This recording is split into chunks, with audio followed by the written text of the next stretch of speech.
সাভারের আশুলিয়ায় বেতন বৃদ্ধির দাবিতে বিক্ষোভের সময় শ্রমিকদের সঙ্গে আইনশৃঙ্খলা রক্ষাকারী বাহিনীর সংঘর্ষে কাউসার হোসেন খান নামের এক পোশাক শ্রমিক নিহত হয়েছেন। সংঘর্ষে গুলিবিদ্ধ হয়ে আহত হয়েছেন রাসেল ও নয়ন নামের 2 শ্রমিক।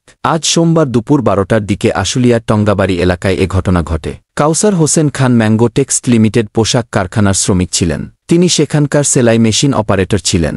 কাউসার আশুলিয়ার টঙ্গাবাড়ি এলাকায় থাকতেন। তিনি বরিশালের মেহেন্দিগঞ্জ উপজেলার রতনপুর গ্রামের মো.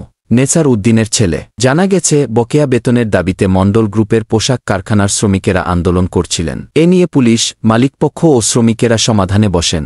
এ সময় কারখানার বাইরে কিছু শ্রমিক অবস্থান করছিলেন। এক পর্যায়ে বাইরে থাকা শ্রমিকেরা কারখানায় ইটপাটকেল নিক্ষেপ করেন। এ সময় পাশের ন্যাচারাল ও ম্যাঙ্গো কারখানা শ্রমিকেরাও রাস্তায় নেমে আসেন। তারা কারখানাগুলোতে ভাঙচুর চালিয়ে সড়কে অবস্থান নেন। পরিস্থিতি সামলাতে আইনশৃঙ্খলা রক্ষাকারী বাহিনী সড়কে অবস্থান নেয়। শ্রমিকেরা তাদের দিকেও ইটপাটকেল নিক্ষেপ করেন। এ সময় দুপক্ষের মধ্যে সংঘর্ষ বাধে। বেশ কয়েকজন শ্রমিক আহত হন। এর মধ্যে গুরুতর আহত হন কাউসার ন্যাচারাল কারখানার শ্রমিক নয়ন ও রাসেল। তাদের মধ্যে কাউসারকে এনাম মেডিকেল কলেজ হাসপাতালে নেওয়ার পর চিকিৎসক মৃত ঘোষণা করেন। নয়ন ও রাসেল সেখানে চিকিৎসাধীন। তারা গুলিবিদ্ধ হয়েছেন বলে জানিয়েছে হাসপাতাল কর্তৃপক্ষ।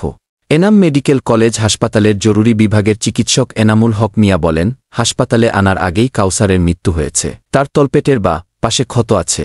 সম্ভবত এটা গুলি। সাভার থানার ভারপ্রাপ্ত কর্মকর্তা জুয়েল মিয়া সংঘর্ষে শ্রমিক মৃত্যুর বিষয়টি আজকের পত্রিকাকে নিশ্চিত করেছেন। ওসি বলেন, সংঘর্ষ চলাকালে এক পোশাক শ্রমিক নিহত হয়েছেন।